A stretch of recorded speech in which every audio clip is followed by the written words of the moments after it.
தெய்வம் இயேசு இருக்க கலக்கம் ஏன் மனமே, கண்ணீர் ஏன் மனமே, கண்ணீர் ஏன் மனமே. ஆண்டவர் இருக்கும்போது கவலைப்படக்கூடாது. கர்த்தரே எல்லாவற்றையும் பார்த்துக் கொள்வார். எல்லா முகங்களில் இருக்கிற கண்ணீரை கர்த்தர் துடைப்பார். அவருடைய வார்த்தைக்கு கீழ்ப்படியும் போது, அவருடைய பிள்ளையாய் மாறும்பொழுது கர்த்தர் நிச்சயமாய் மாற்றுவார். கர்த்தருக்கு ஸ்தோத்திரம். இனியும் செய்வார், இனியும் நடத்துவார். கர்த்தரை மகிமைப்படுத்திக் கொண்டே இருப்போம்.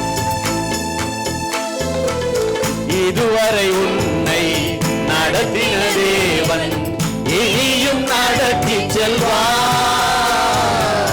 எபினேசர் அவர்தானே. இதுவரை உன்னை நடத்தின தேவன் இனியும் நடத்தி செல்வார். எபினேசர் அவர்தானே. எபினேசர் அவர்தானே. காக்கும் தெய்வம் இயேசு இருக்க கலக்கம் ஏன் மனமே, கண்ணீர் ஏன் மனமே, கண்ணீர் ஏன் மனமே. கிறிஸ்துவ வீட்டுல வரும் பொழுது சுகமா இருக்காது. ஆனா அவருடைய பாடுகளை சகிக்கிறவர்களுக்கு பரலோக ஆசீர்வாதம் கிடைக்கும். அல்லேலூயா. அவருடைய வார்த்தைகளை கேட்கும்படியா, அவருடைய வார்த்தைகளுக்கு செவி கூடாம இருக்கிற அந்த நேரத்துல பாடுகள் வரும், துக்கங்கள் வரும். ஆனா கர்த்தருக்கு கீழ்ப்படுகிற பிள்ளைகளுக்கு ஆசீர்வாதம் உண்டாகும், பலன் உண்டாகும். அவர் பாடுகளை சகித்தால் பரமனின் வருகையில் கூட செல்லலாம், பாடி மகிழ்ந்திடலாம். அவர் உயர்த்தி கொண்டே இருக்கலாம். அல்லேலூயா. பாடுகள் சகித்தால் பரமனின் வருகையில் கூட சென்றிடலாம், பாடி மகிழ்ந்திடலாம். பாடுகள் சகித்தால் பரமனின் வருகையில் கூட சென்றிடலாம், பாடி மகிழ்ந்திடலாம், பாடி மகிழ்ந்திடலாம்.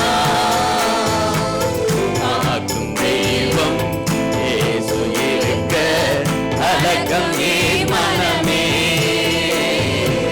கண்ணீர் ஏன் மனமே,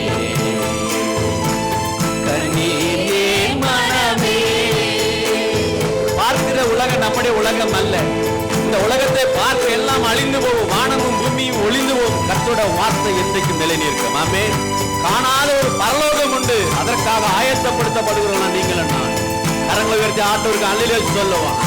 அல்லேலூயா. அந்த இடத்துக்கு எங்களை அழைத்து செல்வதற்காகவே பூமிக்கு மனுஷகுமாரன் வந்திருக்கிறார். ஆமென். அல்லேலூயா.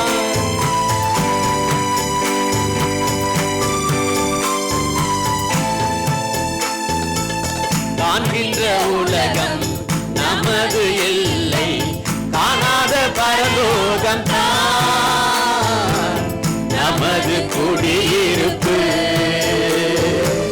காண்கின்ற உலகம் நமது எல்லை, காணாத பரலோகம் தான் நமது குடியிருப்பு, நமது குடியிருப்பு.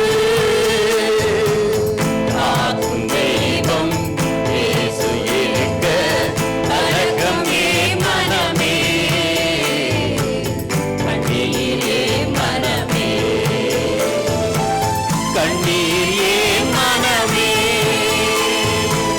இன்றைக்கு ஆண்டவரை என்னோட பேசி, ஆண்டவரே சிலுவையை சுமக்கக்கூடிய சுபாவம், சிலுவையை நான் சுமக்கணும் ஆண்டவரே, என்னை தெரிந்து கொண்டதன் நோக்கம் உம்முடைய சுபாவத்தின்படியே நான் வாழும்படி நான் அர்ப்பணிக்கிறேன்னு சொல்றீங்களா? நான் அர்ப்பணிக்கிறேன் ஆண்டவரே, நான் அர்ப்பணிக்கிறேன். உம்முடைய சிலுவையை நான் சுமக்க போறேன். எனக்கு எது வந்தாலும் பரவாயில்ல, நீங்க தான் என்னுடைய தேவனா இருக்கிற அப்படினால நான் உங்களுடைய சீடனாய் மாற ஆசைப்படுகிறேன்னு சொல்றவங்க இந்த வரிகளை விசுவாச அறிக்கை செய்து பாடுவோம்.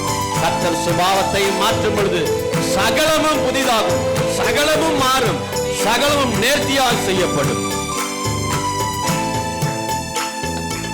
சிலுவை சுமந்தால் சுபாவம் மாறும், தெரிந்து கொள் மனமே, சீடன் அவன்தானே. சிலுவை வந்தாள், சுவாபம்